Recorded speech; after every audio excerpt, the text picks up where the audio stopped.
I was 18 when my parents went away on a week-long vacation to celebrate their anniversary. My brother had already moved out by this time, so I had to take care of the house. My parents' home is surrounded by trees, with a dirt driveway leading to a quiet road. The road is peaceful, lined with similar-sized properties that are spaced apart, giving it a very secluded feel. Everyone in the small town knows each other, and you often see familiar faces at the gas station, grocery store, and local pubs. I learned this when I started visiting the bars a few years later. The story begins one day while my parents were away. I was at a gas station filling up my car when a dark blue SUV pulled up to the pump next to mine. A man with a beard stepped out, greeted me, and began filling his tank. In our town, it was common for strangers to say hello like that. He locked the nozzle into his gas tank and then walked over to my side of the pump. "Excuse me," he asked. "Do you know how to get to the highway from here?" I did my best to help him. He pulled out a notepad and started writing down the directions I gave him. It struck me as strange that he wouldn't just use his phone like most people would. He thanked me and asked if I was from around here. I said yes, I grew up here, and he mentioned he was visiting from another town, but didn't say where. After that, he returned to his side of the pump and finished filling up. As I got into my car, I drove out first and turned left to head back home. It was only a few minutes before I approached our driveway. I slowed down and signaled before turning right onto our property. At that moment, I noticed the blue SUV behind me. He passed me as I turned into the driveway and went in the opposite direction from what I had told him about getting to the highway. He didn't slow down at all, so it seemed like he might have forgotten my directions. Once inside, I went about my day as usual. Later that night, when I was getting ready to meet some friends, I stepped outside and heard footsteps nearby.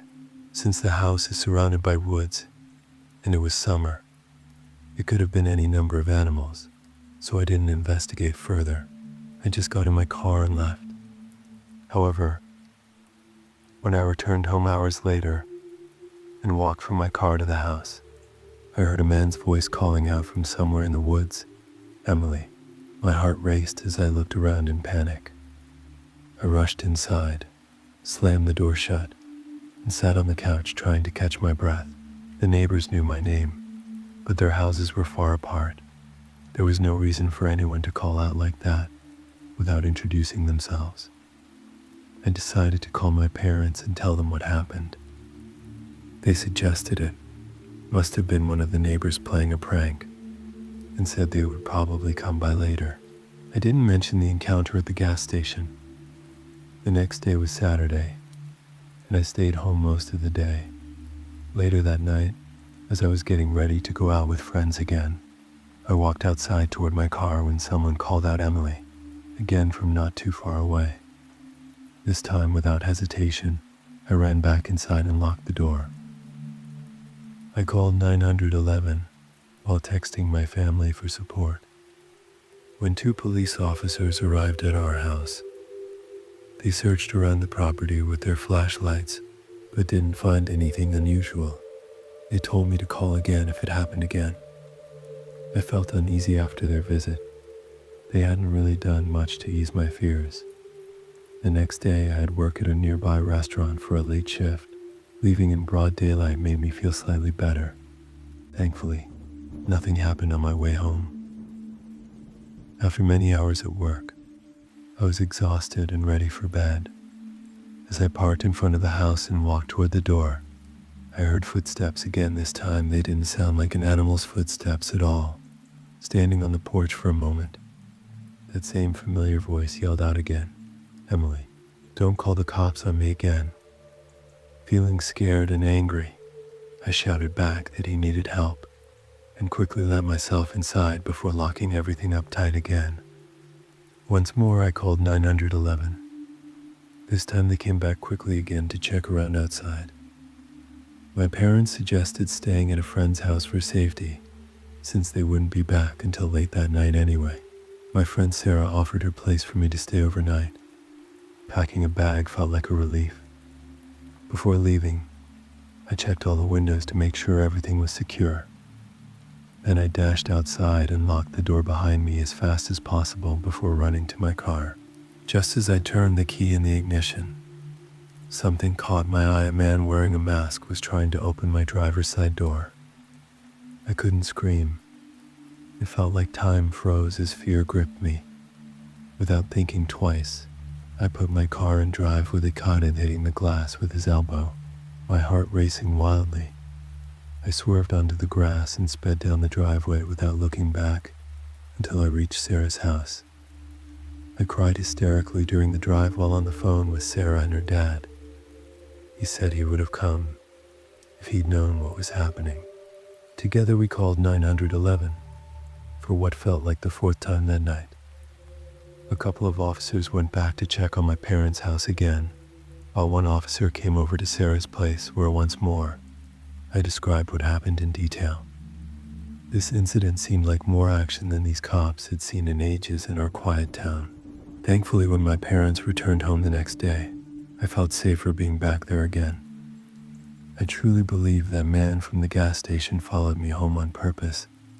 He must have watched me alone at home before deciding to scare me, until he actually tried something more dangerous. Looking back now, maybe it wasn't wise to give him my real name or not pay more attention when he followed me home that day. Some people are just plain crazy with too much time on their hands. This whole experience motivated me greatly. Within a few months after this incident happened, I moved into my own apartment for peace of mind.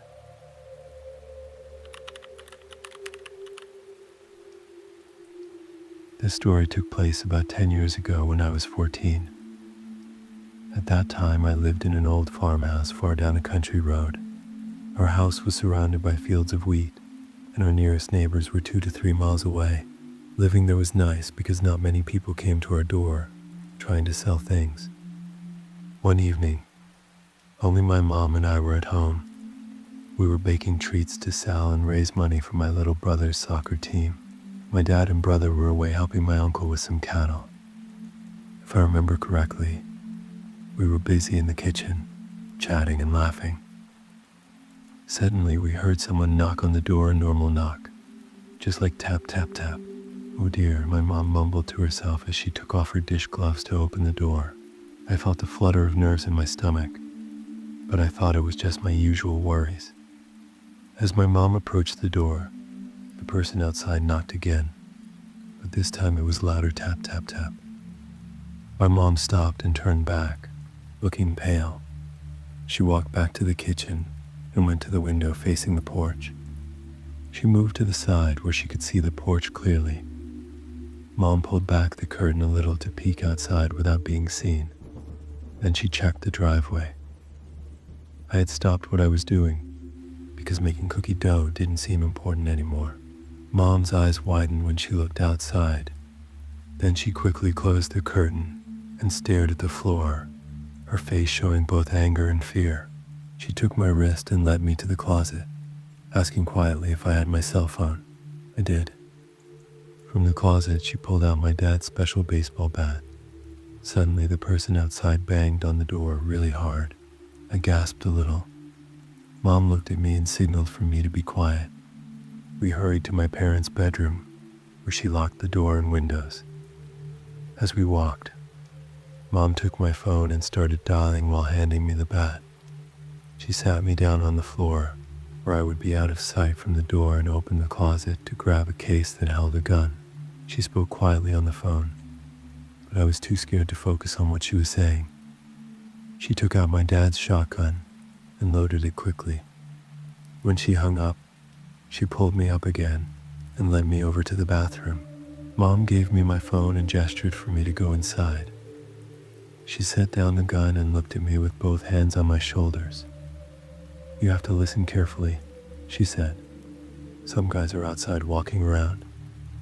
My eyes widened as I felt myself shaking. "What do they want?" I asked. "I don't know," she replied urgently. "But you need to stay in here, lock the door, and don't come out until I say it's okay." I nodded as she squeezed my shoulders tightly.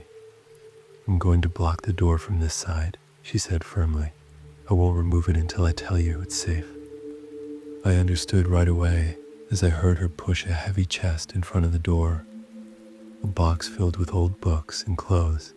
I sat on the floor by the window holding onto the baseball bat. It felt like forever, but it was only 5 minutes before I heard footsteps outside and two deep voices talking quietly. "Are they really inside? Maybe nobody's home." "No," one voice replied. "There are at least two ladies inside." My heart raced as fear washed over me. Who were these people? Soon after that, another voice said, "Guys, let's go. Charlie saw cops down the road." Then I heard 3 sets of feet running toward the front of our house. Tears streamed down my face. Was it over? Were they leaving? After a few more minutes, I heard a man's voice inside our house. Panic surged through me as I huddled into a corner of the bathroom. Suddenly, I heard my mom's voice on the other side of the bathroom door saying, "It's me. The sheriff is here. You're gone. I'm moving the trunk now." I stood up, unlocked the door, and opened it slowly. The sheriff and my mom were pushing aside the trunk that had been blocking our way. I ran into my mom's arms, feeling relieved yet shaken. The sheriff explained that more officers were chasing a van nearby and needed to ask us some questions. My mom nodded as we went into the kitchen, where burnt cookies filled the air with an odd smell. As we talked with the sheriff, he explained what my mom saw when she looked out at that man knocking at our door. She realized something was wrong right away, because he was dressed casually in shorts and a tank top, not what a salesman or someone from a church would wear when visiting. She looked out at our driveway and saw something that frightened her. There was a van parked so close that my mom's car couldn't leave. A man sat in the passenger seat while another leaned toward him, talking quietly inside. While we spoke with the sheriff, a deputy came in looking pale. He glanced at us before saying, "Sir, we caught up with that van." They lost control and swerved into a ditch. "Are any of them hurt?" asked my mom anxiously. "No," replied the deputy quickly, "but we have them in custody." The sheriff raised an eyebrow as he listened intently. "There were 5 guys in that van," he continued. "We asked them why they were here walking around your house. They claimed they were vacuum salesmen," said one officer with disbelief.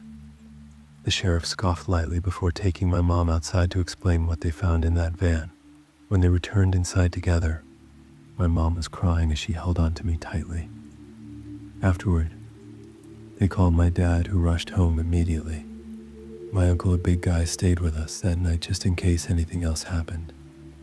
My mom didn't hold back on security measures after that night. She taught both of us kids how to shoot and load a gun for protection.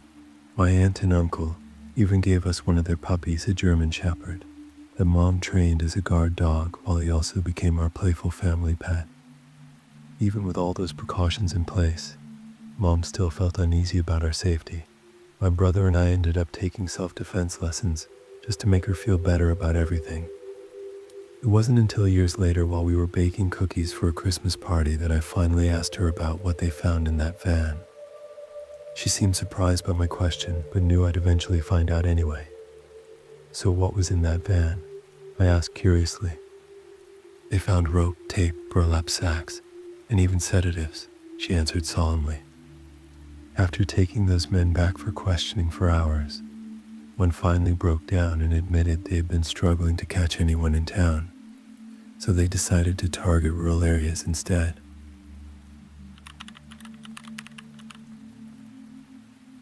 Just a few days before Christmas, my dad asked if my friend and I could take care of his house and look after the dogs while he went on a week-long trip with his girlfriend. We agreed, and the first few days were quite normal. My dad's house is located on the outskirts of a small town in northern Michigan. It's a quiet area, and not much usually happens there, except for some occasional road work. About 3 nights after we started staying at my dad's place, my friend and I were relaxing on the couch. She was focused on her phone while I was playing Pokemon Shield on my Nintendo Switch. The clock was ticking, and it was around midnight when suddenly we heard heavy footsteps outside. It felt creepy because someone with big boots had walked up onto the porch. The layout of my dad's house is interesting. There's a couch against the wall with large windows on both sides. From where we were sitting, we could hear and see things happening outside. On the wall opposite us is the front porch, so this person was right behind us. He stomped around the porch, making loud noises, and then he got really close to the window on the left side of the couch and grunted in a deep, angry voice. My friend and I were frozen in place, trying to understand what just happened. It took about 5 seconds for us to snap out of it. We quickly got up and decided to turn off all the lights in the house. Then we tiptoed to the laundry room, a place where he couldn't see us. After a little while, I felt it might be safe to check another room and see if we could turn any lights back on. But when I peeked out of the window, I saw this big guy shuffling down the sidewalk across from our house. It was around midnight in a small town, and this isn't the kind of place where things like this happen often. The street was quiet, and the only sound was his footsteps on the sidewalk. He had a plastic bag in his hands and seemed out of place for that late hour. Remember, it was very late at night in a quiet town, so none of the stores were open for him to get a plastic bag. The guy kept doing this strange shuffle while holding the bag. Then suddenly he started moving really fast in a funny way across the street toward the parking lot near our house before disappearing. I went back to the laundry room and told my friend about what I saw. Then I brought her back to the window where I had been looking to see if we could find him again, but he was gone. We checked other windows in the house to see if he was outside any of those. My friend looked out her window on the other side of the house, and that's when she saw him walking away. We discussed whether we should call the police, when suddenly we heard knocks on the door on the other side of the house. We rushed over, and the doorknob was jiggling as if someone was trying to open it, but luckily it was locked. Then one of my dad's dogs, a small rescue pup, started barking loudly and growling at whatever was outside. His loud, screechy bark seemed to scare off whoever was there. We called my dad for advice and considered calling the police, but around here they aren't known for being very helpful, so we decided against it. My dad also told us not to worry, because he thought it might be someone who was drunk or high and didn't know what they were doing. Later I found out that it wasn't the first time someone showed up at our door, all messed up in the middle of the night. I'm really glad I didn't have to find out what that guy's intentions were.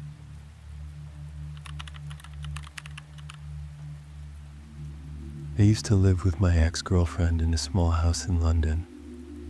Our relationship was not good. It was full of problems and sometimes even arguments. I was unwell and couldn't go out with my friends, so I spent a lot of time online. I didn't have many friends because most of them left when I got sick.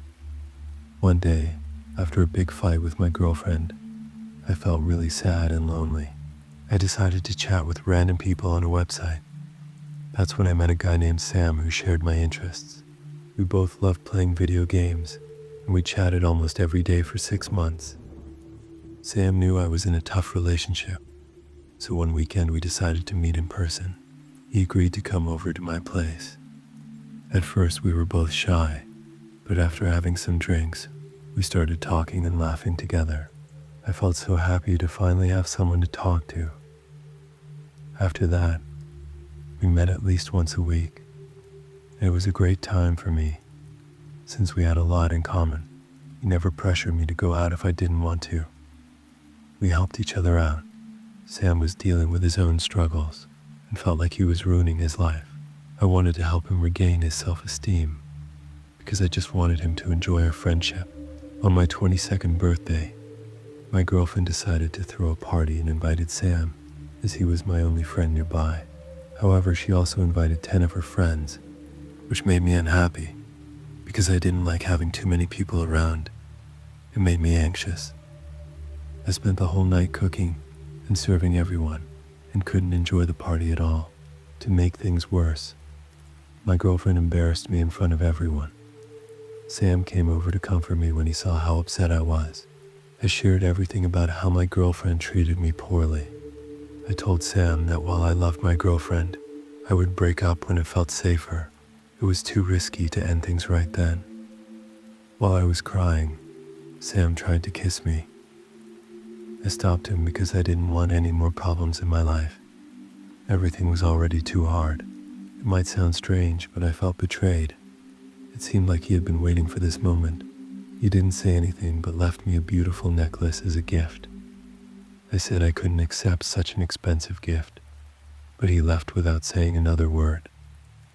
After that incident, I thought it would be better to keep some distance between us. It wasn't fair to stay friends if he wanted something more. A few months later, he sent me numerous messages, around 20, saying he was really in love with me and that I was his reason for living. Meanwhile, my girlfriend got upset with me for receiving so many texts and calls from him. It made me anxious. I turned off my phone and went to work at a small cafe where I served customers. One day while working, the phone rang, and when I answered, there was just heavy breathing at first. Before I recognized the voice, it was Sam. It felt like something out of a horror movie. I hung up quickly, but the phone kept ringing until my boss answered it. At 11 p.m., Sam showed up at the cafe and begged to talk to me. Scared and unable to speak, I ran to the kitchen and told one of my coworkers what was happening. He took over as the waiter while I worked as a cook until Sam left after about 30 minutes. I was too afraid to go home alone that night, so my coworker gave me a ride back to my house. The next day, there were over 100 blocked calls from Sam. Exhausted from lack of sleep, I tried not to pay attention to him. A month passed, during which he tried coming by the cafe multiple times, but I ignored him. When he didn't stop bothering me, I got scared and attempted to report him to the police. However, they dismissed it as just a guy in love who needed help. One morning, while getting ready for work, my girlfriend received a message from Sam claiming we had been intimate many times and accusing me of cheating on her. I was shocked and couldn't understand what was happening. Everything froze in my mind. Luckily, my girlfriend noticed the blocked calls from Sam and decided to block him too, after suspecting something was wrong. That day at work, my boss called and said I could start 2 hours later than usual, since no one would be around at home during that time. Alone in my apartment later that day, an unsettling feeling washed over me, as if something bad were about to happen. Suddenly, the doorbell rang repeatedly, once, twice, 10 times, but fear kept me frozen in place. Tears streamed down my face as panic set in.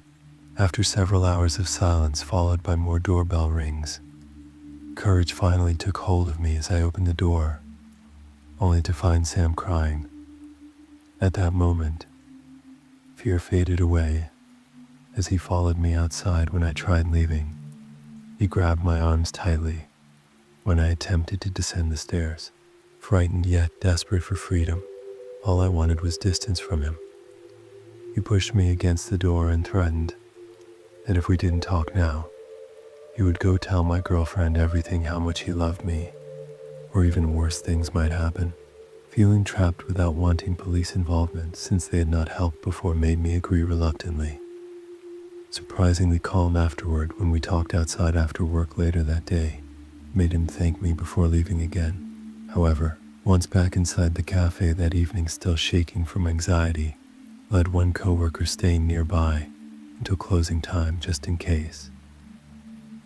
At shift's end outside sat Sam waiting again, where we talked about his feelings yet again, until finally interrupting him, calmly stating nothing could happen between us anymore, due solely because of how afraid he made me feel daily.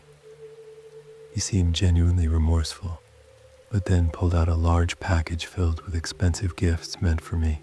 Initially reluctant due to its value being too high, yet eventually agreeing after he insisted, if accepted, wouldn't contact, again leaving feeling exhausted, needing rest afterward. Unfortunately for me, though, this story doesn't end there. 2 weeks later, while staying overnight at a friend's house, a close coworker, at 5 a.m., phone ringing incessantly woke me from sleepiness, only revealing an unknown number flashing across screen. leading panic surging through veins upon opening messages filled with blood images. Shaking uncontrollably showed them what received alongside friend, hugging tightly trying calming fears down. As realization hit hard seeing 31 photos, depicting mutilated limbs alongside a last image revealing Sam's face. My friend took away phone quickly holding onto it, until silence fell again making anxiety rise higher wondering if something terrible happened. Suddenly another video popped up showing Sam lying helplessly within hospital bed struggling speaking few words like love or promises while doctors diagnosed him suffering bipolar disorder alongside personality disorder, leading him staying months within psychiatric care facility receiving treatment, improving gradually over time since then. Since that day forward moved away into new surroundings, starting fresh job within different city alongside new boyfriend.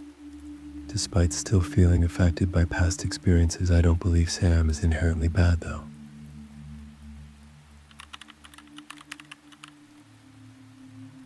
This story took place over a decade ago, when I was still a student. Like many others, I didn't have much money aside from my part-time job. To earn some extra cash, I did various odd jobs, one of which was house and pet sitting. I loved animals, so when a couple asked me to look after their home for a few days while they were away, I happily agreed. The person who was supposed to do it before me canceled for reasons I never found out. They told me they would pay for 2 weeks, even though I would only be there for less than a week, which felt like a great deal. The house was lovely but located in an area known for being unsafe, with incidents of break-ins and thefts happening frequently. I wasn't too worried though. I was young and thought nothing bad would happen to me. The first 4 nights went smoothly. I watched movies, enjoyed the hot tub, and had a great time. The owners were set to return on the 5th day late at night. I went to check on the dog when they called around 10 p.m. to say their flight was delayed. They were staying in a hotel and would drive back the next morning. They asked if I could stay one more night, which was fine with me since I was already there, and my overnight bag was still in my car. After calling my dad to update him on my plans, since I still lived with my parents, I felt tired and went to sleep. Then around 1 a.m., I heard the sound of glass breaking followed by footsteps running down the hallway. My first instinct was to grab my phone and redial my dad's number. My old phone made it easy to do that, with just one button. I placed the phone between the headboard and mattress, so that if my dad answered, he could hear what was happening. Just as I did that, a man burst through the bedroom door. In the dim light, I could see his silhouette holding a knife that glinted ominously. When he noticed me, he raised the knife and started coming toward me. For those unfamiliar with crime in South Africa, robberies can be extremely violent. People often get hurt badly, or even killed if they resist or don't cooperate with intruders. Without thinking much, my instincts kicked in. As he approached, I lifted my legs and swung them out with all my strength. To give you an idea of my size, I'm 6 feet 3 inches tall and weighed around 220 pounds back then. Staying fit was important to me. I spent a lot of time at the gym when not working or studying. When I kicked him, he flew back and hit the wall, causing his knife to fly out of his hand. Without wasting any time, I jumped on him, driving my knee into his face and pushing his head against the wall. My survival depended on it, so I applied extra force. He fell down like a sack of potatoes, but before I could get up, I heard a sound the click of a gun. Fear gripped me. I froze in place. All I could think about was that if he shot me, I'd prefer not to live with a disability or rely on others for help. He stood there with the gun aimed at my head. It felt like forever, even though it was probably less than 10 seconds. Then he spoke in broken English, ordering me to lie face down on the bed. Scared but reasoning that if he wanted to shoot me, he would have done it already, I complied. He threw a blanket over me as I curled up against the wall to protect myself. At that moment, I forgot about calling my dad and about the guy I'd kicked earlier. Another person entered the room speaking what sounded like Portuguese. Although I couldn't understand them, I recognized it from past vacations in Mozambique where Portuguese is widely spoken. One guy tried to help the man I'd kicked while the other began stuffing items into a large bag. Just then I heard tires screeching outside as a car came speeding up to the house. It stopped right in front of the gates and someone shouted it was my dad. The three intruders panicked and ran out through the back door. My dad fired shots at them. I'm sure he aimed carefully because he could have hit them if he wanted to. Once inside, he called the police, but it took them over an hour to arrive due to some excuse about not having enough vehicles available. By then, I'd calmed down somewhat and started looking for the dog but couldn't find her anywhere. Taking a flashlight from my dad, I searched the yard until I reached a corner where she lay on the ground. My heart sank she had passed away. Later investigations revealed she had been poisoned. Unfortunately, this is common in areas targeted for break-ins or robberies in our country. Anger and sadness washed over me as we gave our statements to the police who seemed indifferent. I gathered my belongings and tried my best to secure the house without disturbing anything further. But that wasn't where the story ends. About 7 or 8 months later, a detective contacted me, saying they had caught the intruders and needed me for a lineup. I explained that it had been dark during the incident, and after one man held a gun to my head, I'd hidden under that blanket and couldn't see anything clearly. She assured me they had captured them using fingerprints and wanted to show me evidence beforehand. When I arrived at the police station, it wasn't like what you see in movies. There were no one-way mirrors or separate rooms for lineups. We brought all 3 men into one room and had them stand against a wall. The leader, the one they wanted me to identify, looked at me with an intensity I've never seen before. His eyes were filled with hatred, as if he would harm anyone without hesitation. His name was Joseph Dragon. After leaving that room, the detective handed me his criminal record, which revealed 4 counts of murder, along with numerous other violent offenses, including attempted murder and over 100 cases of burglary and robbery. I was shocked by what she shared, that if I hadn't acted quickly that night, things could have turned out much worse for me. 3 days later, another call came from her warning me to be cautious, because somehow Joseph had escaped from custody, but honestly didn't worry too much since he didn't know where I lived anymore and had no way of tracking me down. Plus, I'd got my firearm license and carried my pistol everywhere now. Time passed without incident until about 2 years later, when I ran into that same detective at a grocery store. We chatted about old times when she revealed that Joseph had been killed during another home invasion, while armed with a gun himself. The homeowner shot him in self-defense, but sadly emergency services were slow to respond. He bled out right there on their living room floor.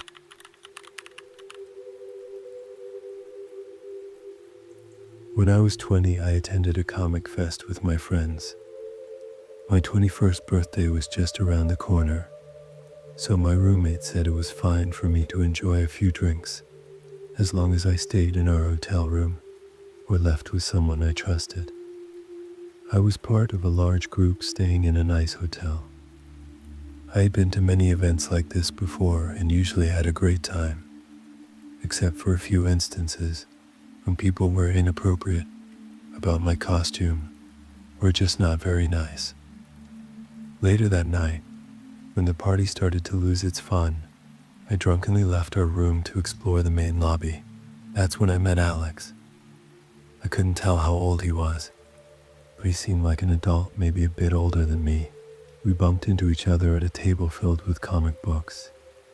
He noticed the comic I was holding and said he liked it, but I wasn't really into comics. I just liked the artwork. I preferred anime anyway. I let him talk about the story for a while because he seemed friendly. I didn't say much, just things like, "Yeah, that sounds interesting." After thanking him for the chat, I wandered around for about an hour before deciding to head back to my room.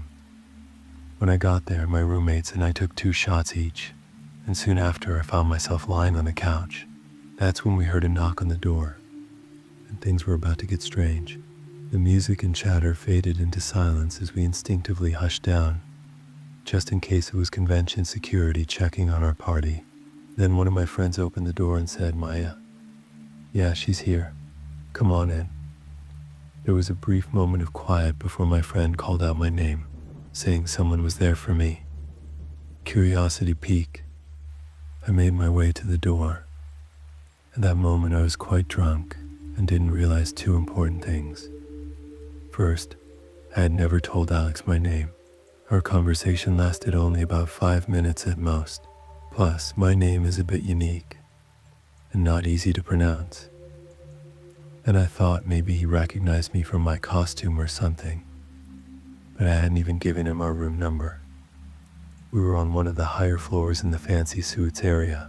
To reach our room, you had to use a different elevator than one for regular hotel rooms. But honestly, that didn't even cross my mind as I opened the door to find Alex standing there with a smile. He asked if I wanted to take a walk, and in my drunken state, I said yes. I thought he was just a shy comic fan looking for someone to hang out with. As we walked, he started telling me about an anime where the main character did bad things to someone he liked.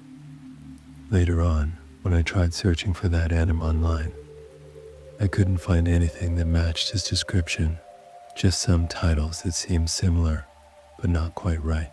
Suddenly feeling uneasy, because the hallway was empty, and we were walking without any real plan, Alex began talking about his favorite true crime stories, and how he followed various cases closely. That raised a big red flag in my mind. I decided it was time to head back to my room, when he suddenly stopped walking and stared at me intently. He said he knew of a cool place we could go. If we used the staff elevator, we could go to the top of the hotel where it had an amazing view. This made me nervous because he seemed overly eager about it. Then his breathing became strange and his hands started shaking. I told him no because some sense kicked in, but then he grabbed my arm tightly and tried pulling me toward the staff doors. Panicking, I pulled back and told him to stop. He insisted that I be quiet. In that moment of fear, I managed to break free from his grip and started running away from him as he yelled for me to stop. I was almost in tears and wondering why the hallways were so empty at that hour, until finally, I ran into a group of girls who quickly noticed my distress. They pulled me into their group and started asking about my hair and makeup while wrapping their arms around me for comfort. Through tears, I explained what had happened with Alex. When I looked back down the hallway, he was gone. Thankfully, I didn't see him again for the rest of the event. His actions made me cautious about being too friendly at conventions from then on. Just so you know, although I've called him Alex throughout this story, I never learned his real name. I reported him to convention security right away. And from that point on, my roommates and friends stuck with me using the buddy system for the rest of our time there.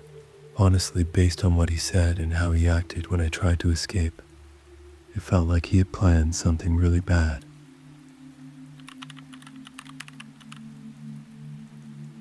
This happened about 4 years ago. I'm now 21 years old and don't live in that neighborhood anymore. Yesterday, when I visited my parents, I saw my neighbor, and it reminded me of what happened. Let me give you some background.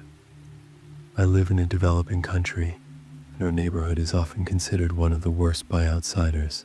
Despite this, we are quite friendly with each other. Even those who have been in jail are usually nice. We have many people with mental health challenges in our area, and one of them is Sam. My mother and I call him Sam because it's a common name here. We always joke around, asking him if he's feeling good, because he usually has a smile on his face unless someone upsets him, which happens about 3 times a year. I lived there for about 19 years, so I know him well. He lives with his 2 brothers. One sells fruits at the market, and the other drives a taxi. Sam doesn't have a job because he has a mental illness that seems to affect his ability to communicate normally. In our country, mental health issues are not taken seriously. There are only 3 facilities for people needing help, So Sam doesn't have access to proper treatment. People often call him crazy, which is really sad. My dad used to be friends with Sam and his brothers, but not anymore. He used to give Sam some money to buy cigarettes because he knew that Sam's brother, the taxi driver, had to support his 2 kids in another city. Sam used to help carry groceries sometimes, and my dad would also give him some money for that. So from my childhood, I knew him as someone who was very helpful and friendly. I always smiled at him, and he would smile back at me. However, when I turned 15, Sam changed a lot. He still had a smile on his face, but spent all day outside in different shady spots smoking. I would wake up around 7 a.m. for school, and he was always there wide awake and smoking. It seemed like he either didn't sleep or woke up way too early. We would see him in places that took us about half an hour to reach by car, so you can imagine how long it took him to get there on foot. He looked restless, but mostly just stood there smoking. His behavior shifted in a disturbing way. He began staring at me with this forced and creepy smile whenever I walked by. He would watch me without turning his head, and even walked backward while staring at me. Sometimes he pressed his back against walls as if hiding or something. His attitude changed significantly. He started getting angry more often, yelling things that didn't make sense, and stomping angrily toward his house. Now let me tell you what really happened to me. As I mentioned earlier, he always kept his eyes on me. I was 17 years old when this incident occurred. One day I was home alone studying while my family went out. He probably knew I was alone, because when they left, I saw him standing in his usual spot watching them drive away. At lunchtime, I went out to buy some things for cooking and saw him standing next to his brother at the local market where fruits were sold. I went to get vegetables and meat from another stall nearby. After paying for my meat and putting it in my bag, I looked up, and there he was staring at me again. I didn't think much of it at first, so I turned right and walked toward home. But he followed right behind me again, still not thinking it was a big deal, since our houses were close together. I passed his house waiting for his footsteps to stop, but no, he was right behind me. I glanced back, his eyes were still on me with that creepy smile. I didn't feel threatened, because I thought he was just going to his usual spot to smoke or something like that. In my neighborhood, I never felt unsafe, even during his angry moments. I didn't think he was dangerous. I walked through the main door from the street into the wide hallway that led to my apartment on the 2nd floor. As I passed an old woman's door on my right side, I heard someone come in through the main door behind me. The footsteps were quick. They sounded like someone was in a hurry. I turned around to see who it was and make space for them to climb quickly, but to my shock, it was Sam at the bottom of the stairs. My heart started pounding fast as I asked him what he was doing there, but instead of answering, he started running up toward me, taking 2 steps at a time. I tried to climb faster, but he grabbed my foot. I slipped and hurt my arm and knee badly from the fall as he pulled me down the stairs, messing up my back too. With all the adrenaline rushing through me, I kicked hard to free my ankle from his grip and screamed at him to let go while yelling for help, hoping the neighbor would hear me. With my free leg, I kicked his forearm hard enough for him to release me. Finally freed but scared he might follow me into my house, I just wanted to kick him so he'd lose balance and fall down the stairs. I kicked and screamed, but it felt like forever, probably only about 5 seconds, before I heard the door of the old lady downstairs starting to open. Sam heard it too. He ran away past her house as she called out my name, asking if I was okay. She stuck her head out from the bottom of the stairs, still calling for me, but all I could do was cry in fear and pain. My elbow was bleeding badly. She asked me to come into her house so she could help with my injury, but I insisted that it was okay, I could handle it myself. She kept calling for me though, until eventually I ignored her calls and climbed upstairs with difficulty before getting inside my apartment. After about an hour of cleaning up my wound and calming down a bit, I cautiously went over to the old lady's house and knocked on her door.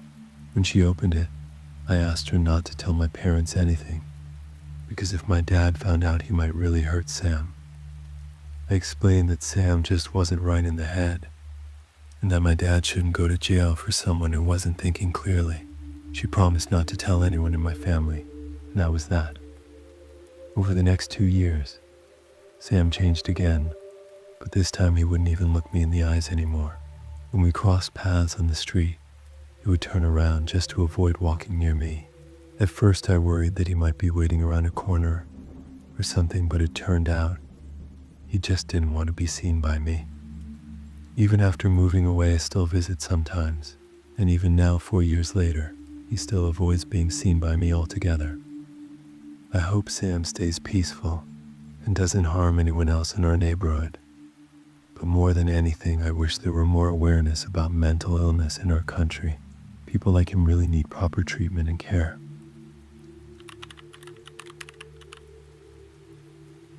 I live on the 5th floor with my family. We have been here for a long time. The apartment next to ours is owned by a not-so-nice woman who rents it out. But the problem is, she seems to rent it to people who cause a lot of trouble. I'm talking about serious issues like drug dealers and domestic violence. This happened a few years ago, when I was around 14 or 15 years old. I am a girl, and English is not my first language, so please forgive any grammar mistakes. A couple, probably around 35 to 40 years old, had just moved in with their young daughter, who looked about 6 years old. The wife introduced herself, and she seemed nice at first. They mostly kept to themselves, and that was fine with us. However, a few weeks after they moved in, things got tricky. They played very loud music during the day and night. It wasn't against the rules, but it bothered us when it went on for hours every day. Then we could hear shouting from their apartment, but it always seemed to be the husband doing the yelling. They started leaving their apartment door open, and when we walked by to use the elevator, they would be walking around in their underwear. It was strange, but we thought maybe it was because it was summer and hot. It became more bothersome when we had guests, because they had to walk past a nearly naked man just hanging out by our door smoking. Smoking was another issue. I don't mind marijuana, as I've tried it a few times myself, but when they smoked a lot, smoke would come into our apartment. It was so much that you could see it everywhere. My mom was really bothered because we had a little kid in our apartment, my brother, who was about 4 years old.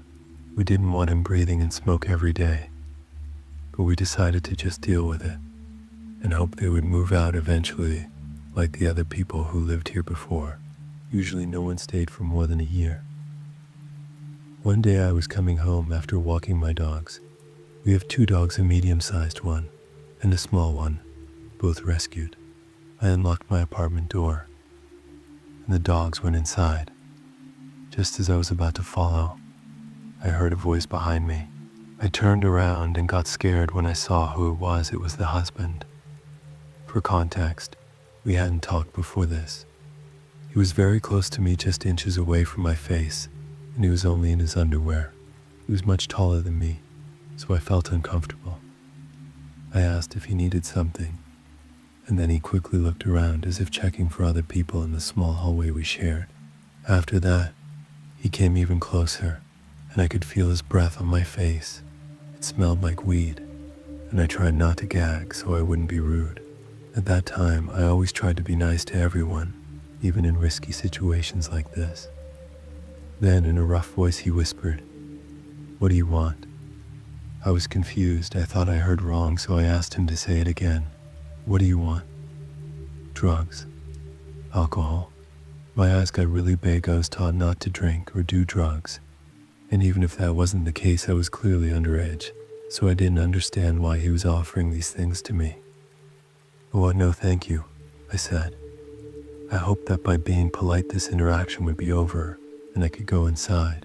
If you're wondering why I didn't just go inside sooner, like I said, I was a major people pleaser and didn't want to offend him. But also I didn't know how he would react.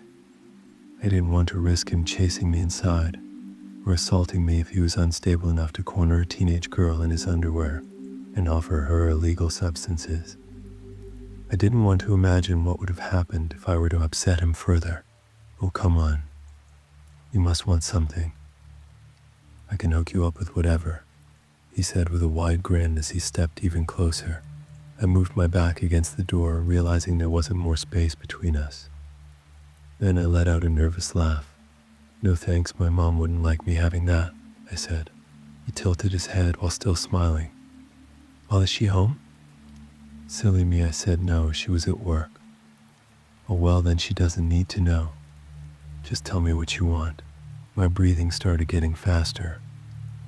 I've had problems with men being mean before, so having one standing over me made me really anxious. I felt like I might throw up and could feel myself starting to shake. I just hoped he wouldn't notice. No thanks, I said again. I have to go, I've got homework.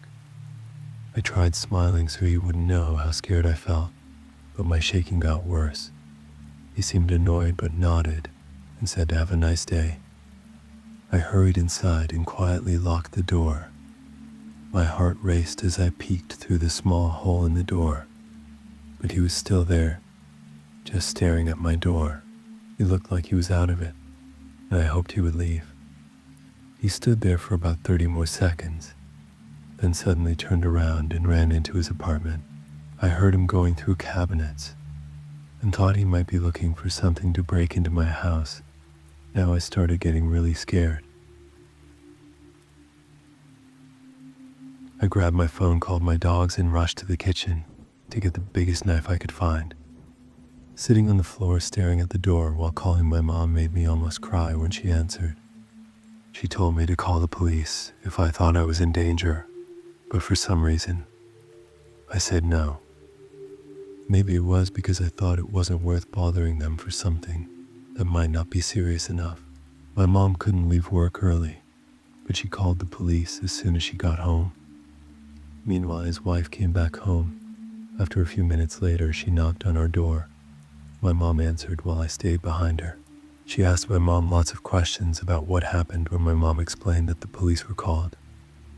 The wife nervously laughed, saying it wasn't needed. My husband didn't mean any harm. He just wanted to sell you some CDs he makes because he really likes music. What? He kept asking me if I wanted alcohol multiple times. How did she start talking about selling CDs? But my mom didn't buy it. She knows what really happened. She trusts me. The woman's smile turned into an angry face as she went back into her apartment. We heard her lock all her doors, close all her curtains, and turn off all the lights.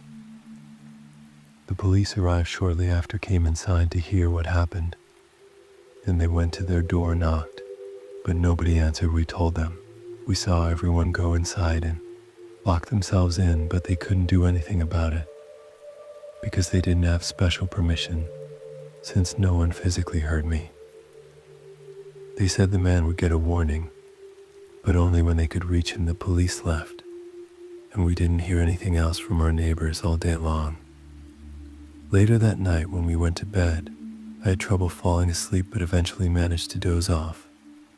Around 2 a.m., however, woke up suddenly due to loud screaming. It sounded really upsetting, like someone might be in trouble. I heard my mom going over to the closest window. Then she came into my room telling me to stay in bed, wanting more information about what happened, but trusting her made me stay put as instructed. Eventually fell asleep again, only waking up later when my mom sat me down at our kitchen table, explaining that the man from yesterday had jumped out of their window during the night. Since we were on the 5th floor, he probably died when hitting ground. The screaming we heard earlier belonged to his wife watching him climb out of their window and jump, unable to stop him. I felt really bad, almost starting crying, thinking somehow it might be my fault. After that incident, my mom felt bad leaving me alone at home while going off for work, but she couldn't do much since money wasn't plenty enough. I stayed home with little brother since he got sick while not attending school, due being too upset over everything happening lately. Well, after several days later, when Mom left for work, there came knocking at our door. I looked through peephole, seeing it was Guy's wife, smoking cigarette, looking very upset, with red eyes, talking softly under breath. I told little brother go into his room before opening door. When wife saw me, she became angry, pointing cigarette near face, saying, "How dare you call police on husband? Why? He didn't do anything wrong. He just wanted to sell CDs." She yelled angrily, asking if afraid of men or something. I couldn't believe what she said.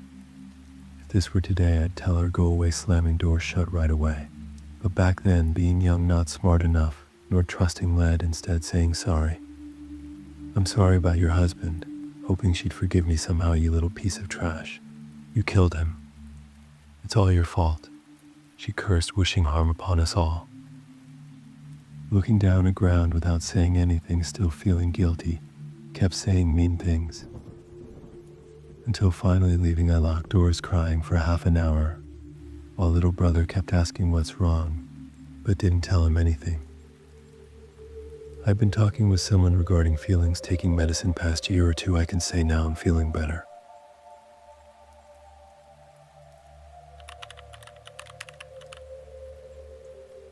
When I spent the night at my friend Alex's house in middle school, we loved staying up late. The only tricky part was that the bathroom was close to his parents' room, and we didn't want to wake them up, especially during those late night trips. To avoid any trouble, we came up with a plan.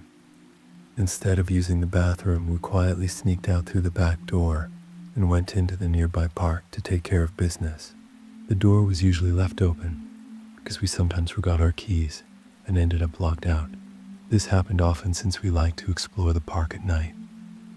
On this particular night, Alex's older sister was home, and she kept barging into the back door, making everything more chaotic.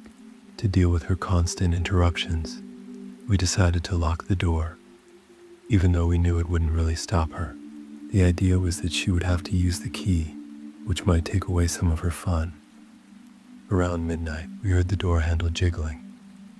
At first, I thought it was just Alex's sister messing around, but after about 5 minutes of the handle being jiggled on and off, we started to get a bit frustrated. That's when we decided to take action. We went up to the door, hid behind it, and shouted at her to stop. However, all we got in response was silence. That seemed good at first, and we hoped it was over. But about 10 minutes later, the jiggling started again. This whole thing repeated for about 2 hours. No matter how many times we told her to stop, she didn't listen. Eventually, we got tired of it and decided to ignore her. Even after we stopped paying attention, she kept going for about half an hour more. It felt like forever until she finally gave up. Let's jump ahead to around 9 in the morning.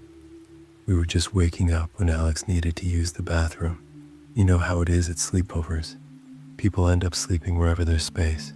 When one person starts moving around, it wakes everyone up. We all started stretching and heading to the bathroom to get rid of the soda we drank the night before. As I walked out, I grabbed the door handle to close it behind me and noticed it felt strange, like it had a rough texture. When I checked it out, I saw that the area around the keyhole was damaged. There were big scratch marks everywhere, and the metal parts were bent and crooked. I asked Alex what happened, and he said it was the first time he noticed it too. We didn't want to get blamed for what his sister had done, so we went upstairs and explained everything to his parents. When his dad went downstairs to see what we were talking about, his face turned pale as he hurried back upstairs to call the police. It turned out that someone had been trying to force open the lock while we were all inside. It was pretty scary to think that someone had tried to get in while we were sleeping. This wasn't my first experience with something like this. However, what made me really scared this time was that this person knew we were in the house, but still kept trying to break in. It was disturbing not knowing who they were or what they wanted from us that night.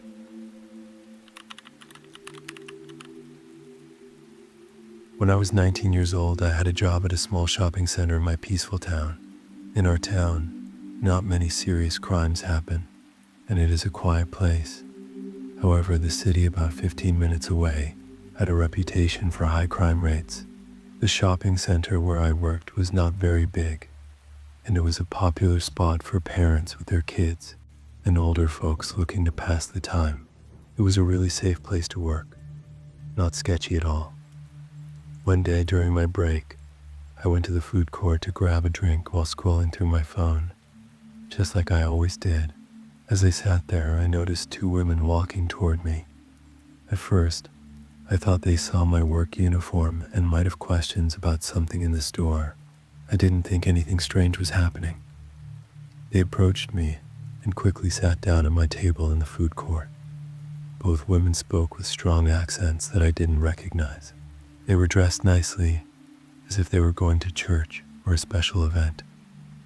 They seemed pretty normal. There was nothing odd about them.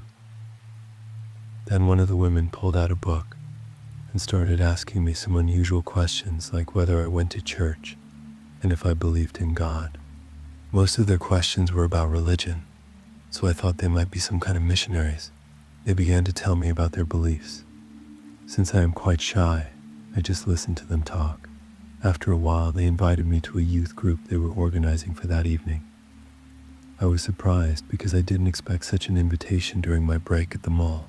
I explained that I was at work and couldn't join them, but they kept insisting. I had to repeat several times that I couldn't go with them. Eventually, they got the message, but then asked for my phone number. They said they would text me details about future events. I felt a bit uneasy, but gave them my number to end the conversation. A couple of days later, I received a text from them trying to plan something for the youth group. I felt trapped because I wasn't really interested but didn't want to be rude either. After thinking for a moment about whether to reply or not, I decided to block their number. It wasn't that I thought they would do something harmful.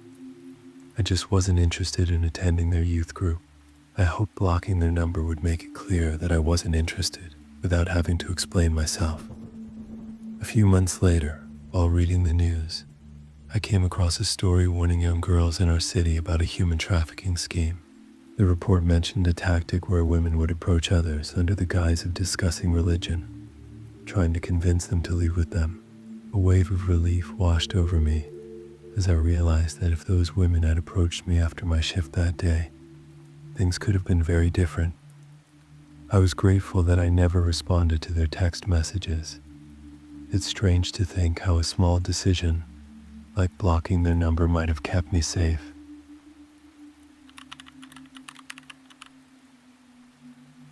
A couple of years ago, when I was 25, I shared an apartment with one of my best friends, but sadly, our friendship started fading as she wasn't around much. However, on this particular night, she decided to stay over. Since my job required me to work late hours, I often stayed up watching videos online and relaxing. That night seemed pretty normal until something strange happened. My neighbors actually tried to kidnap me.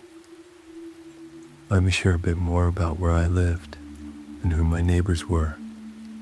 Our apartment had 3 bedrooms, and the 2 bedrooms along with the kitchen faced the neighbors. Were a young couple living in a small house nearby. They frequently knocked on our door asking for odd things. I usually didn't mind helping neighbors, but their requests were getting weird. For example, they once asked us to fill up an old soda bottle with water because their water was shut off. They also asked for beer, and even once for just $1. It was becoming unsettling. When we didn't answer their knocks, I would peek through the window to see what they were up to. Sometimes I caught them picking up leftover cigarette butts from our ashtray, or pressing their eyes against our door, peephole trying to see if we were home. So there I was, sitting on the couch watching videos when I heard a knock at the door. I rolled my eyes because I knew exactly who it was. It was 11 p.m., and when I checked through the little door window, there he was, the boyfriend, standing on my porch. Normally, I would just ignore it and continue with my night, but this time he looked troubled, so I decided to open the door and see what was going on. "Hey, could you do me a favor?" he asked nervously. "I have a ring in my pocket for my girlfriend, and I need someone to record the moment. Can you follow me to my backyard and film it for me?" It was unexpected and confusing, but I wanted to know what was happening. I congratulated him and told him I'd join him in a moment. I just needed to put on my shoes. Once I closed and locked the door, I rushed to the back room that overlooked their backyard. Peeking through the blinds, I expected to see some decorations or a setup, but it was completely dark, no signs of anything. It felt odd. Without wasting time, I woke up my roommate to share the whole story with her. "No way," she exclaimed when I told her what happened. We both walked back to the door just as the boyfriend started banging on it again. I peeked through the little door window once more. It was dark outside and hard to see anything. Then I saw him move his eye away from the peephole, which gave me chills. Quickly, I turned around and pressed my back against the door. My roommate hurried back from her room with 2 wire hangers in her hands like they were shields. We clung to those hangers and sat against the door until he finally left. It was scary. We didn't want to overreact, so we decided to go out through the back door and hopped into her car for a quick drive around the neighborhood. Their front door was always wide open without any blinds, so you could easily see inside their house. We drove by slowly in her car and peeked into their living room. The couple and an older man were just sitting there staring at the wall. We quickly drove away and decided to stay at a friend's house that night. After that incident, I stopped answering their knocks at our door.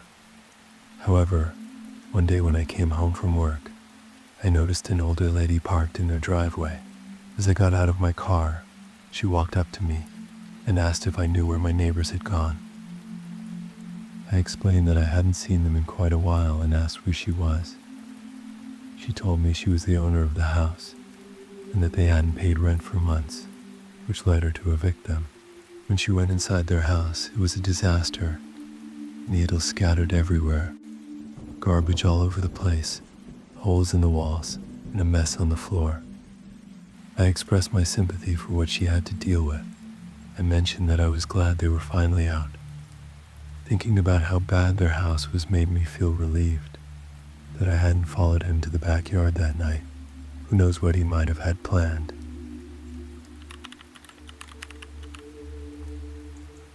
Last year, it was my turn to take my children out for Halloween.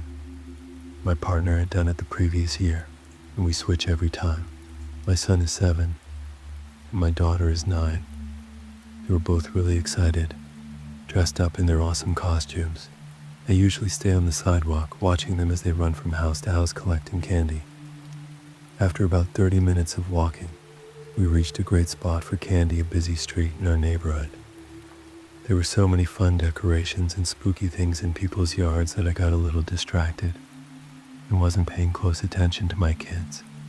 A few minutes later, they returned from one house with another girl who was about the same height as my daughter. What caught my attention was that this girl had a strange homemade mask on her face. It looked like it was made from cardboard or something similar. Then my daughter asked if her new friend could join us for trick or treating. I said yes, so we all went together as a group. I didn't know much about the girl, but guessed she might be a classmate. As we walked along, I noticed a tall man following us. He was quite big, and I started to feel uneasy. I couldn't tell if he was just enjoying the decorations or if something else was happening. He wore a mask that looked like an angry cat, which sent shivers down my spine. I thought he might be the girl's dad, so I tried to start a conversation with him. I said something like "nice weather, huh?" But he didn't respond. He just stood there, staring at me with that creepy cat mask while our kids went up the stairs to the next house. I tried to brush it off, thinking maybe he was just shy. I asked again, "Is that your daughter?" He nodded but still didn't say anything.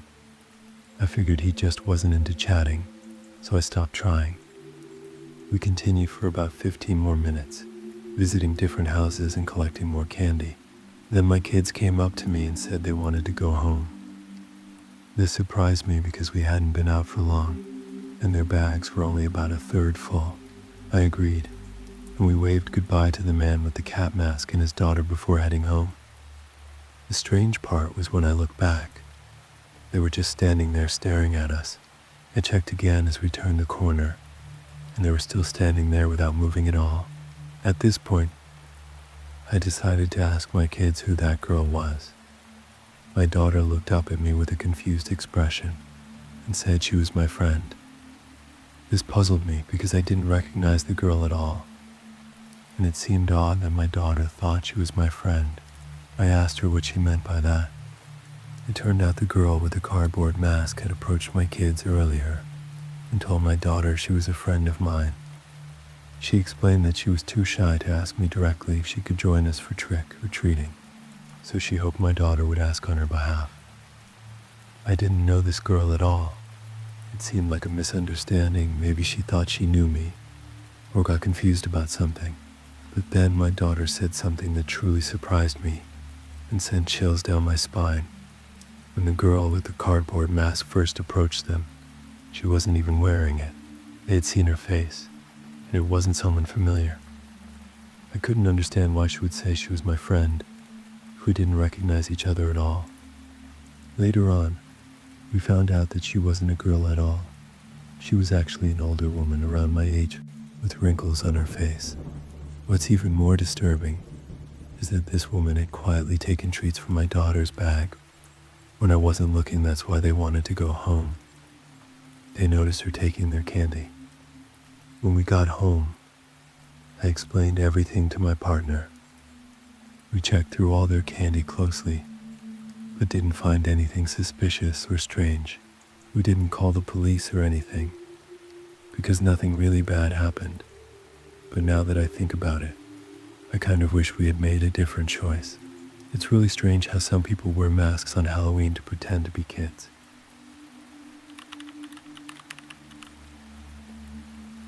I'm a 22-year-old student from Canada, currently studying for my master's degree in Toronto.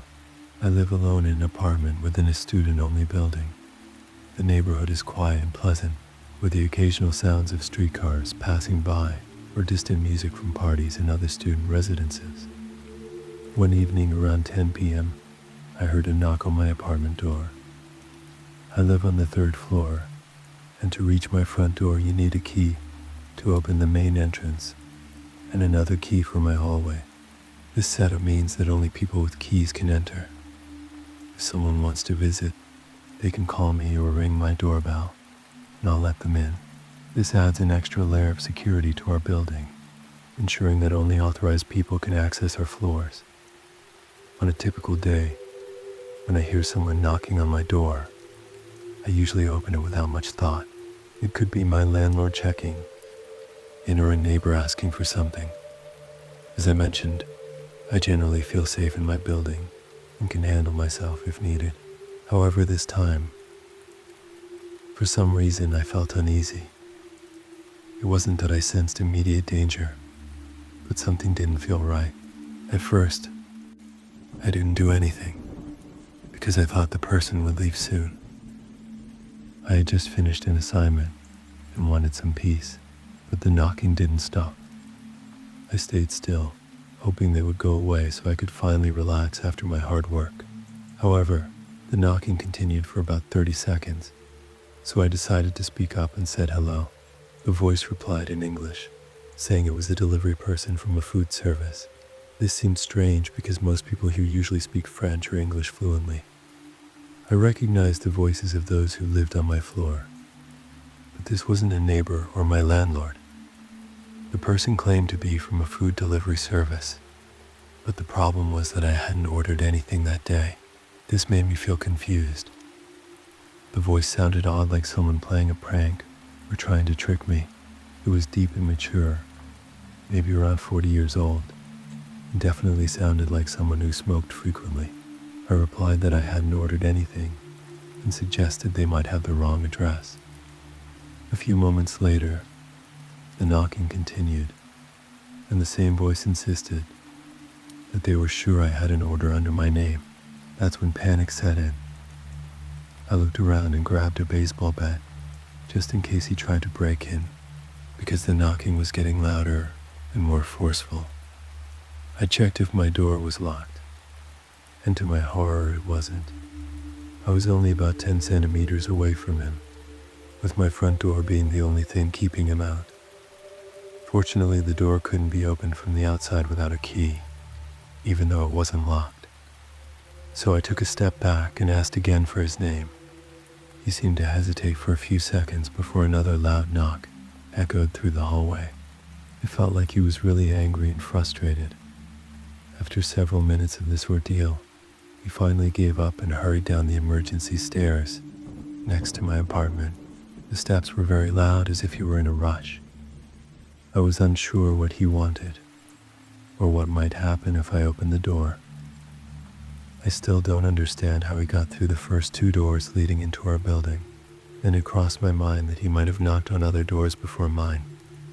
So I decided to share this incident on our building's group chat to see if anyone else had experienced something unusual.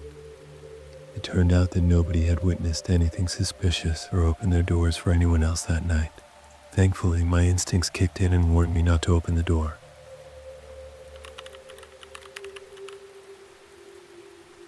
At 21, I moved in with my friend, Alex, in a house tucked away in the woods. Our home was located in a small town called Maplewood, nestled between 2 larger towns, Oak Ridge and Pine Hill. It was surrounded by thick forests, and living there meant being about 45 minutes from the nearest city. Imagine the smallest town you've ever seen. You could drive through it in just 2 minutes and wave to all 12 local shops. Beyond that, it was mostly farms breaking up the vast patches of woods. There was also a small gas station stuck at a fork in the road leading to our home. Occasionally you might see cows or horses grazing in the fields. It was a quiet place with only a handful of people around, and everyone knew each other. I moved in with Alex in November 2011, just a week before my birthday. Sometimes we had gatherings, but most days we just did our own thing. When we weren't working, playing video games and watching movies together. The house was built by the previous owners, who charged us only $250 a month, which just covered the property taxes each year. The house had 3 bedrooms. The main one was downstairs next to the living room. There was also a back room that used to be an open porch before they added full walls. Upstairs was a loft where I slept. The bedrooms and bathrooms were on one side of the house, while the kitchen and living area were on the other side. We spent a lot of time in the living room with our TVs and game consoles set up on a wall between the doors to avoid glare from the windows. We also had our meals in the living area. This brings me to one of my chores. I had to take out the kitchen scraps and dump them at the edge of the woods, about half a football field away from the front porch. I did this almost every day for many months after moving in, because it meant I didn't have to wash dishes afterward. I got used to seeing raccoons, opossums, deer, rabbits, and sometimes even foxes or coyotes during my trips. At first, the coyotes made me nervous because all I could see were their eyes glinting in the dark, or hear their sniffing and panting as I walked to my dumping spot. But nothing ever bothered me. They seemed to know that once I dropped off the food and walked away, it was theirs for the taking. In September 2012, however, I started having a new visitor, a creature much larger than any coyote or dog I had ever seen. One night, as usual, I went out to toss out our dinner scraps, but it was oddly quiet, no coyotes howling or raccoons making their usual sounds. As I walked, I felt goosebumps on my arms, but thought it might just be getting colder, and that's why there were fewer animals around. When I reached my dumping spot and poured out the scraps, something very large growled at me. It resonated deep within my bones. I quickly finished scraping out my pot and stepped back slowly from the tree line. There, reflecting in the darkness to my left, were a pair of yellowish eyes staring at me. I couldn't take my eyes off them as I backed away. Once inside, I told Alex that there was a big animal outside that night. I suggested we keep the porch light on just in case it came too close to the house. The rest of that night was quiet, but from then on, whenever I took out scraps, that creature would be waiting for me to drop food. Its growl always sent chills down my spine. I never saw more than its eyes. After about a month, it stopped growling when I came out but continued watching me from behind the trees. And fast forward to December, the ground was covered in snow, and it got really cold. Despite this, I kept feeding the creature even during Christmas. Alex and I went to stay with family for the holidays for about a week. When we returned home with lots of extra food, after settling back in, Alex fell asleep on the couch while I went upstairs to bed. That night I woke up feeling thirsty and went downstairs for some water. As I descended the stairs, I heard a soft thumping noise from downstairs. Peeking over the railing, I saw Alex still asleep on the couch. Thinking maybe something had wandered onto our porch. Sometimes raccoons or turkeys would show up. I looked through our large glass doors but saw nothing. It was freezing outside around 7 decks, so I didn't want to open those doors. While keeping an eye on them from the kitchen, something caught my attention. A large head like that of a big dog poking around near the door. At first glance, it startled me, but then I remembered it might be that creature I'd been feeding for months. Feeling somewhat relaxed again, since I'd been away for a week and thinking it might be hungry, I grabbed some turkey from the fridge, planning to toss it outside for it to eat. But when I turned back from getting food and looked at the door again, I froze. The creature's head had been about 3 feet off the ground before. Now it stood upright on 2 legs and towered over me, easily 7 feet tall. My heart raced as it reached for our sliding glass door handle and began pulling on it. Fortunately, we hadn't unlocked them since returning home. Just then Alex started waking up. He rolled off the couch, still half asleep, and walked toward me in confusion, until he noticed what was at our door. The dark figure looking back at him growled softly. My eyes darted between them as fear gripped me tighter. Alex stood frozen while I stepped closer to unlock our kitchen door, and barely above a whisper he asked what on earth I was doing as I yanked open the door and quickly tossed out the plate of turkey before slamming it shut again. The creature saw food flying toward our yard. It gave me one last look before leaping off our porch toward its meal. Alex grabbed me by the arm and rushed us upstairs into the loft bedroom, which had a strong door. We stayed there all night listening for any sounds outside. After hearing it trying our door again, sniffing against our window, while tapping for several minutes before finally realizing it wouldn't open and disappearing back into the woods. The next morning, when taking out scraps again, I felt too scared to walk all the way into those woods, even though that creature hadn't acted aggressively towards us. Fear kept me inside at night after that. Sometimes we'd see something lurking in our yard during those evenings, usually close, where I'd tossed out scraps, and each time we spotted it, we would turn off all TVs and lights, watching until it slipped back into darkness among trees. Though we never figured out exactly what it was, having something like this nearby made life both fascinating yet frightening.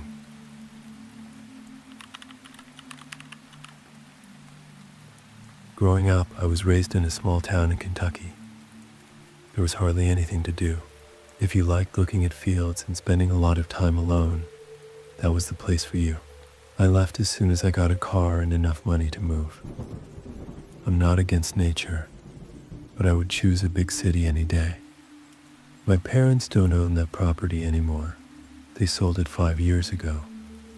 To describe it, it was a 3-acre lot with a large house and a storage shed out back. I was 13 when this happened. My parents often left me alone at that age because they trusted me. I had matured early and had responsibilities around the property. One weekend I was playing Grand Theft Auto, Vice City on my PlayStation 2 in the living room, and suddenly I heard a loud bang outside in the yard. I quickly ran to every window to see what was happening, but didn't see anything until I reached the window facing the storage shed. The door to it was wide open. I rushed to grab the rifle from the closet and went outside, making my presence known by shouting, "Who's there?" but got no response. When I reached the door, I made it clear that I had a gun before looking inside. There were many items in there, from a lawnmower to a quad bike. and lots of small lawn care tools. Someone could have been hiding behind any of those things. Even as a kid, I wasn't easily scared, but at that moment I felt very uneasy. So, I closed the door to the shed and went back inside the house. I locked the door and sat by the window for a long time, watching the storage shed. I expected the door to open at any moment. That door was heavy and couldn't just swing open by itself. Someone had definitely opened it. Whether they were still inside or not, I wasn't sure. I decided to call my dad for his advice. I went to the kitchen and used the landline to call his cell phone. He didn't answer, so I left a voicemail. This was back when leaving voicemails was still common, because texting wasn't as popular. After that, I returned to my spot by the window, but turned on a TV show in the background to make things less dull. I took my phone with me and was about to give up when I heard creaking sounds from upstairs. My heart raced. I had to ask myself whether I was just imagining things, or if someone was really there. Even though I didn't love that place, it felt like mine and my family's home, and I felt responsible for protecting it. I grabbed the rifle again and walked upstairs quietly because calling out would only alert whoever might be there that I knew they were around. When I reached the top of the stairs, I turned on the light in the hallway. There were 5 closed doors. 4 led to bedrooms and 1 to the bathroom. Each door had a decent-sized gap underneath that allowed me to see through. The creaking noise had come from my parents' bedroom side of the house, so I knelt down and looked under one door. To my horror, I saw 2 bare feet facing away from me on the other side of that door. My stomach twisted into knots as reality hit me. I wasn't ready to confront or harm someone if necessary. I quickly got up and ran downstairs, hiding in the bathroom while trying to call my dad again. He still didn't answer, so I left another voicemail and called again and again without any luck. He must have set his phone down somewhere else. Finally realizing what needed to be done, I called 911 and whispered into the phone about everything happening. I was told to stay quiet in the bathroom until help arrived. Suddenly, footsteps came down the stairs and stopped right outside the bathroom door, as if whoever it was knew exactly where I'd gone. There was a brief pause before a deep voice said, "What's up, kid?" Those words are etched in my memory. If I heard that voice again today, I'd recognize it instantly. Terrified, I disobeyed what the operator told me and spoke loudly. "I'm on the phone with the cops right now and I have a gun." As soon as I put her on speaker while she asked if everything was okay, the man tried to open the bathroom door, but found it locked. Then he walked away. His footsteps faded into silence, followed by a loud bang. It sounded like he slammed the back door. I let out a sigh of relief and waited for the police to arrive. When they finally did show up, it felt like an enormous weight had lifted off my shoulders. After thoroughly checking inside and outside of the house and confirming that no one was there anymore, they asked if there was anywhere else safe for me to stay that night. I said yes, my uncle's house, and we contacted him. He came over to talk with the police before taking me back with him. What haunts me most is knowing it was my fault. If only I'd locked that door when going out to check on things, this whole situation could have been avoided. Even with a rifle in hand, I didn't feel safe at all. During those moments, it truly became one of the most terrifying experiences of my life.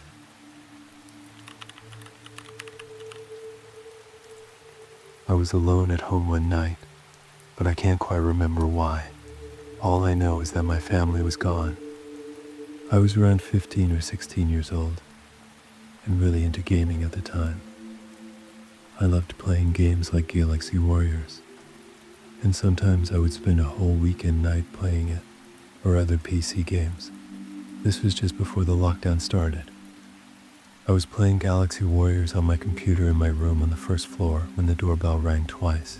I rushed to the door, not wanting to pause my game for too long because I was afraid of losing. When I reached the front door, I called out, "Who is it?"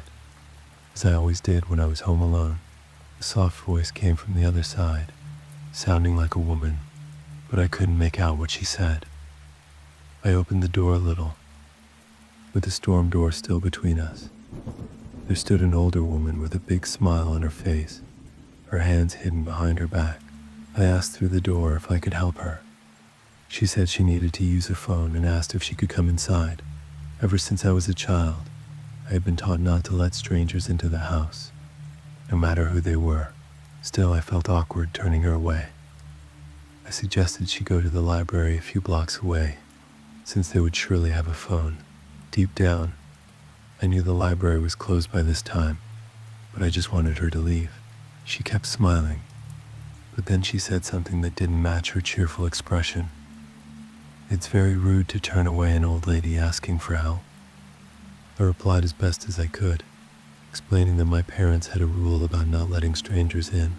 As I slowly started closing the door while saying sorry, she stood there without moving, still smiling at me, but her smile suddenly felt much more threatening.